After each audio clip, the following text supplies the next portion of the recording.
G'day and welcome to another episode of Kiwi Car Life. And one of the great things about the BMW 3 Series is that where, say, an Accord Euro from this generation had 4 engine options available, although admittedly they were very good, and the first generation Lexus IS had just 3 engine options available, the E46 had no less than 20 different engines that could be installed under the bonnet. As a result, these offer something for everyone. If you feel like having a really slow car that costs a fortune to maintain, there are of course the naturally aspirated 4-cylinder models. If like me, you like a car to be relatively reliable, make a great noise and go pretty well, especially considering you can pick these up for extremely cheap, well then of course you have the 6-cylinder models like the E46 330i that I daily drive at present. But of course you could also have the E46 3 Series with a diesel engine like what's found in this 330d.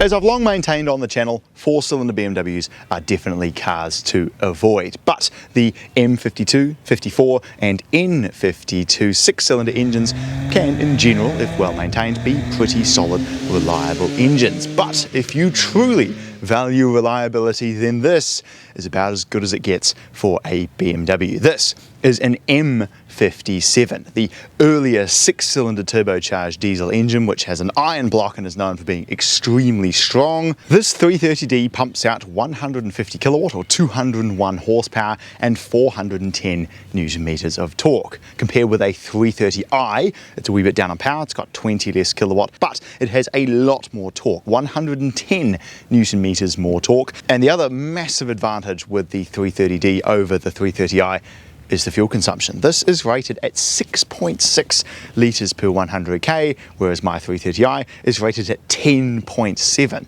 Transmission options, of course, was the ZF 5-speed automatic transmission, which thankfully this car is not equipped with because it has a ZF 6-speed manual transmission, an extremely rare car here in New Zealand. 330ds weren't really sold here, New Zealand new, so most of them tend to be UK imports, and because of course in Europe a lot of people drive manual, a lot of these that come into the country from the UK have manual transmissions, as with this car here, which is very cool to see.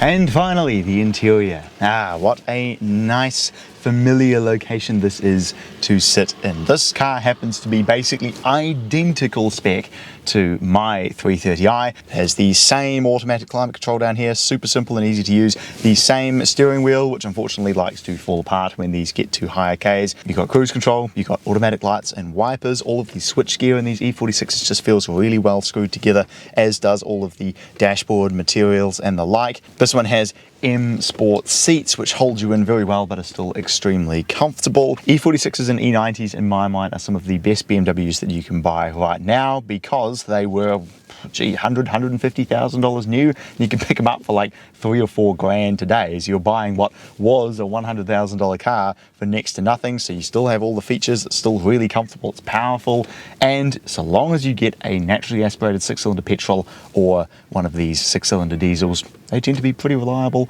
as well. So let's take the clattery E46 330d for a drive and see how it compares with my 330i. Driving the BMW 330d. Let's wind out this M57.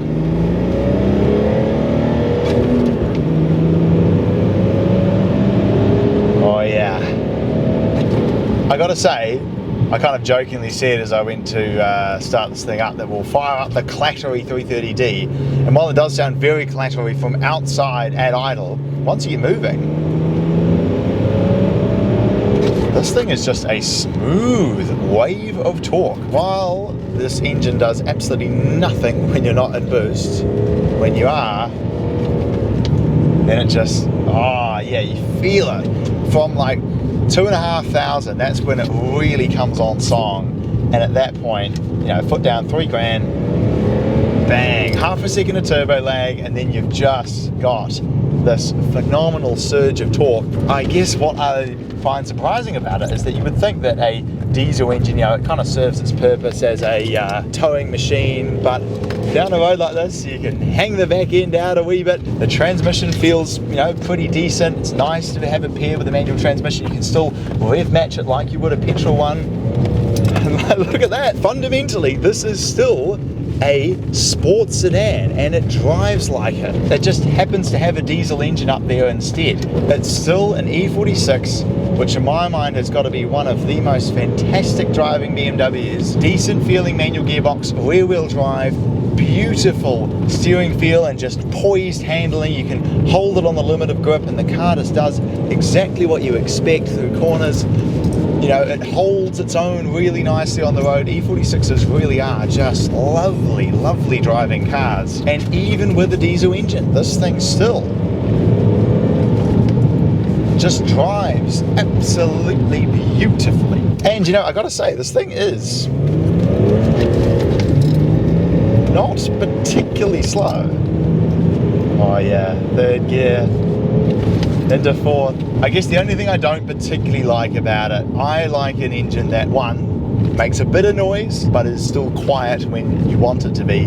This is almost kind of the opposite, where it's loud at idle when you're sitting at a set of lights when you don't want it to be loud, but then you put your foot down, the engine just kind of gets mostly drowned out by the road noise, unfortunately. And I like an engine that, as the revs increase, the visceral noise and the power sort of comes with it. This, like, it's a diesel engine, right? You've got from 2.5 to 4 of power.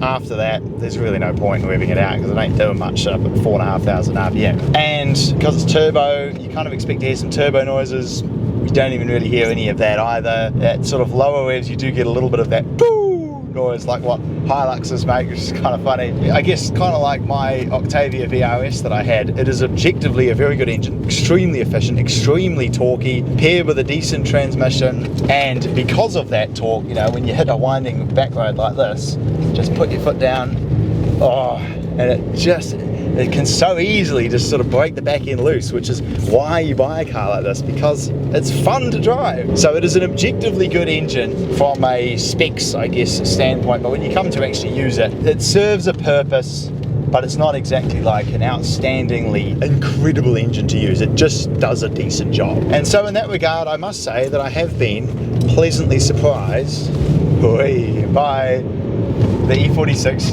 330d. I can't say I've been a huge diesel fan in my time. I did enjoy my Octavia VRS, I must say, but there's no denying that, especially in a E46 compact sports sedan, M Sport one like this, with good suspension, good tyres, it's a fantastic drive, especially with a delightful 6-speed manual transmission.